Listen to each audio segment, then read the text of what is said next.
इंदिरा गांधी राष्ट्रीय मानव संग्रहालय में ओणम उत्सव का आयोजन बहुत ही धूमधाम से किया गया। इस अवसर पर संग्रहालय के तटीय ग्राम प्रदर्शनी परिसर में पारंपरिक रीति रिवाजों के साथ पूजा अर्चना की गई।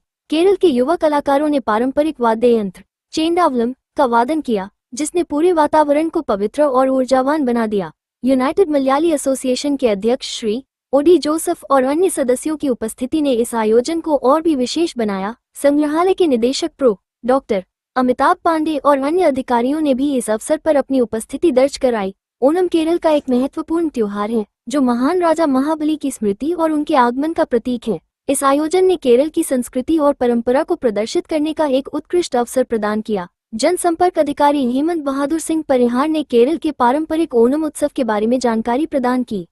संग्रहालय का जो उद्देश्य है जीवन संस्कृति का, तो ये हमारा जो कोस्टल विलेज है, जो तटीय ग्राम है, उसमें केरल की संस्कृति को पूरा ही अच्छे से प्रदर्शित किया गया। तो इस समय कल से 5 तारीख से ओणम का त्यौहार शुरू हुआ था। तो संस्कृति के जो दो कि टेंजिबल और इंटेंजिबल के लिए हमने समुदाय के यहाँ पूरे जो विधि विधान से जो उनके जो संग्रहण है, उन पे हम उसी तरह से पूजा करते हैं जैसे अपने क्षेत्र में करते हैं। और फिर यहाँ हम भोपाल वासियों को उसका समझने के लिए, सीखने के लिए छात्रों को ले रखते हैं।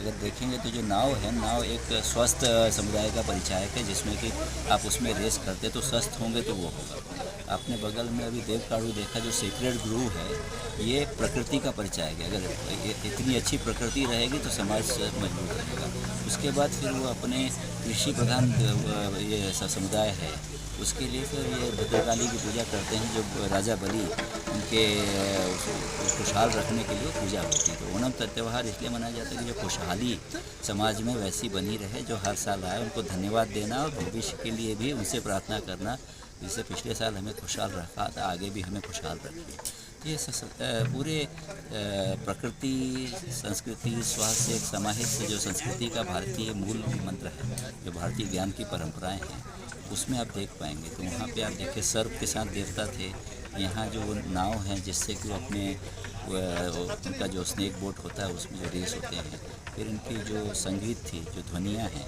ये ध्वनि वहाँ के, तो ये पूरा सम्मानित, तो ये जीवित है। आज भी जो केरल में हो रहा है, भोपाल में हम देखने की कोशिश करें कि भोपाल वासी भी उसका आनंद उठा सकें। इससे उत्साह पाके कभी जाकर के देखें वहाँ पर। तो हमारा भी एक वीडियो, हमारे एक एम्प्लॉय वहाँ गए हैं, तो वहाँ वो अपना लाइव वीडियो हमें भेजें कि वहाँ कैसे है।